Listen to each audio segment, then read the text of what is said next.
Hi, this Arbab Liaquat Ali and आज जो मैं एक इम्पॉर्टेंट मौजू पे बात करना चाहूँगा, क्योंकि मैंने देखा है बहुत सारे पेरेंट्स में, स्पेशली स्टूडेंट्स में एक कन्फ्यूजन होता है कि basically O and A levels and matric और एफएससी क्या होता है।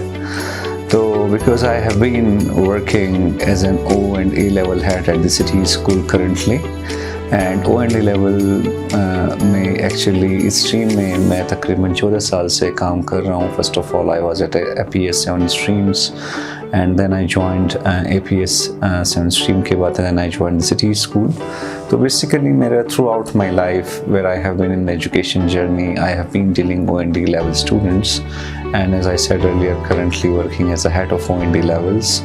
So बहुत सारे पेरेंट्स मुझसे पूछते हैं कि क्या मैं अपने बच्चे को O&D लेवल्स कराऊं या matric and FSc Balochistan board से या फेडरल बोर्ड से या सिंध बोर्ड से या पंजाब बोर्ड से कराऊं, लेकिन उनमें मैंने देखा है कि से कन्फ्यूजन है। तो आज का वीडियो दरअसल इस कन्फ्यूजन को ख़त्म करने के लिए है। फर्स्ट ऑफ ऑल मैं ये बताते चलूँ कि तालीम है क्या, व्हाट इज़ एजुकेशन। मैं जो ये समझता हूँ कि बेसिकली एजुकेशन होता है कि education means to think, education means to think and solve the problem. तो अगर आप एक क्लास में बहैसियत उस्ताद पढ़ा रहे हैं और एक बच्चा आपके क्लास में जो 35-45 मिनट्स का जो क्लास होता है उसमें अगर थिंकिंग डेवलप नहीं होता है बच्चे का इस पर topic, so what I believe that is not a class even though that is in O and A levels और मैट्रिक एंड एफएससी स्ट्रीम्स। तो यहाँ पे एजुकेशन का समझना बहुत ज़रूरी है बिकॉज एजुकेशन का समझना ही ओ एंड ए लेवल्स के साथ डायरेक्टली कनेक्टेड है। Same goes with matric and FSc. O and A levels में जो हम कहते हैं ordinary level and A level जो हम कहते हैं एडवांस लेवल, और मैट्रिक एंड एफएससी आपके पास है हमारे पास दो education streams. Basically O and A levels में क्या होता है जो मैंने देखा है क्रिटिकली बच्चों को और कैम्ब्रिज सिस्टम को, यहाँ पे आपके पास होता है बेसिकली डीप लर्निंग और हम ये कह सकते हैं कि डीप अंडरस्टैंडिंग जो बच्चे का डेवलप करना होता है एज़ पर डिफरेंट टॉपिक। और जो वहाँ पे पर्सपेक्टिव ऑफ लर्निंग होता है वो होता है आपके पास प्रोजेक्ट बेस्ड लर्निंग्स हमारे पास होता है, कॉन्सेप्ट बेस्ड लर्निंग होता है। वेयरएज मैट्रिक एंड एफएससी में आप देखें कि रूट लर्निंग बड़ा ज़्यादा आप प्रायोरिटाइज करते हैं और प्रेफर करते हैं क्लासेस में। So there is two differences I said earlier. O and A levels में कॉन्सेप्ट लर्निंग होता है आपके पास, कॉन्सेप्ट एंड डीप अंडरस्टैंडिंग होता है, whereas in matric and FSc जो करिकुलम और एजुकेशन सिस्टम हमारे सूबे बलूचिस्तान में है that is basically superficial learning और I can say rote learning. फिर आज के दौर में अक्सर पेरेंट्स मुझसे पूछते हैं कि क्या मेरा बच्चा ओ एंड ए लेवल्स करें या मैट्रिक एंड एफएससी करें, एग्जैक्ट एज क्या होना चाहिए, कौन से क्लास के बाद एलिजिबल होगा मेरा बच्चा। तो मैं यहाँ पे ये कहता चलूँ कि ओ लेवल्स करने के लिए आपका बच्चे का ग्रेड 8 क्लियर करना बहुत ज़रूरी है, क्योंकि ओ लेवल्स में ग्रेड 8 के बाद बच्चा एलिजिबल होता है। और क्योंकि आपके पास जो ओ एंड ए लेवल्स होता है बेसिकली प्योर कैम्ब्रिज सिस्टम, आपका जो करिकुलम, बुक्स, आपके पास teaching, resources, everything is completely aligned with University of Cambridge UK। Whereas आपके पास मैट्रिक और एफएससी जो होता है वो basically Balochistan board, federal board, आपके पास इंग्लिश एंड उर्दू मीडियम में पढ़ाया जाता है। But if you see Cambridge O and A levels that is completely based on English.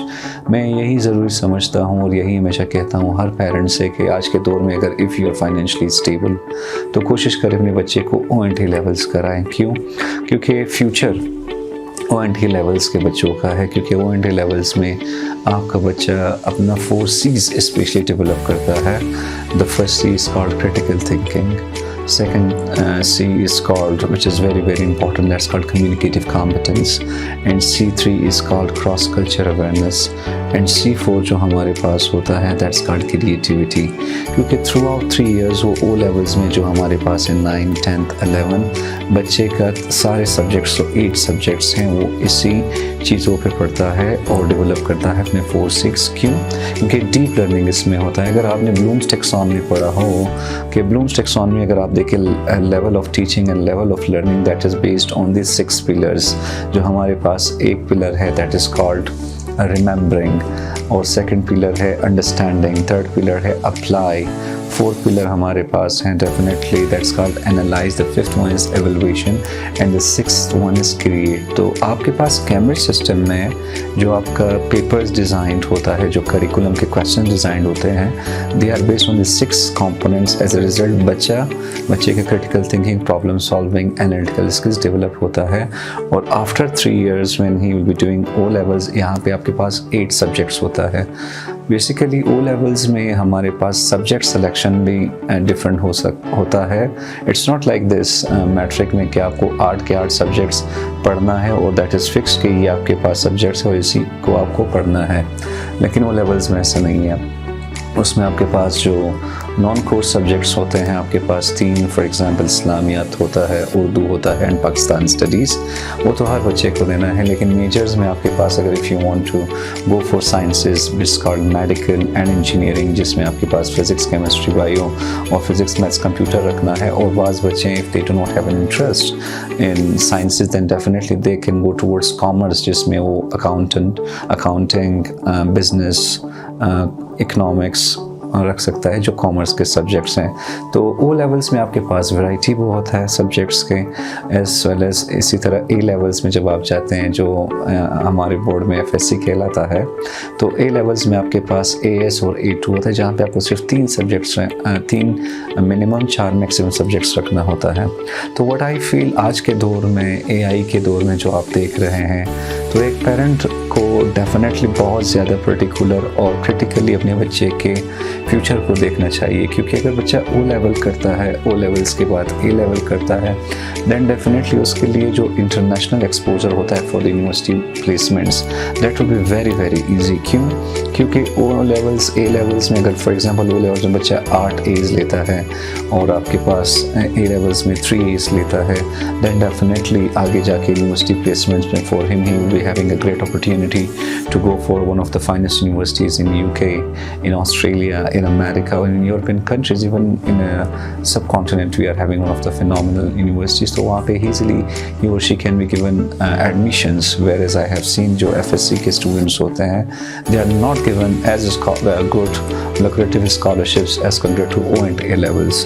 तो what I feel, if really still any question अगर किसी parent को हो तो definitely he or she can ask me. So end of the day I strictly say to every parent, if you really want your son to have a bright future, and definitely if he or she wants to enhance his soft skills and hard skills, because today I feel कि हर बच्चा holistically stable हो, holistically strong enough हो, because जिस era में हम रह रहे हैं still अगर इस era में हम मैट्रिक FSC को prefer करेंगे, so what I feel वो बच्चे के साथ injustice होगा। And end of the day those students who are doing their O levels and A levels with real intelligence, what I feel their future is very very bright, because आप जब O and A levels करते हैं, so end of the day that is an international degree, so you can easily go and your degree will be accepted in Australia and America and Canada and European countries, whereas when you are going to study the same education system that we have, the metric and FSC, that's not globally it's going to be accepted. So at the end I want to say the same thing, please O and A levels I request every parent, हर बच्चे को और हर parent को मैं ये request करूँगा कि if they are in Quetta, whether they are in any city of Pakistan, please prefer and motivate your student to do O and A levels, because O and A level students को मैंने really मैंने खुद भी देखा है कि चाहे कि वो SAT Scholastic Aptitude Test के एग्ज़ाम्स हो, चाहे कि वो GAT के एग्ज़ाम हो, चाहे कि वो MDCAT के एग्ज़ाम्स हो, चाहे कि वो GRE के एग्ज़ाम्स हो, they all most of them I have seen कि उन्होंने टॉप किया है, अल्हम्दुलिल्लाह। चाहे कि वो पाकिस्तान के one of the finest universities हो, चाहे कि LUMS हो, IBA हो, and if you go for the international universities, O and A levels के students को मैंने देखा है, they are really reaching to the pinnacle of success and they are getting scholarships. So once again, any query related to O and A levels, I'm always there, मैं यहाँ पे हूँ आपके questions को आंसर देने के लिए। Thank you so much.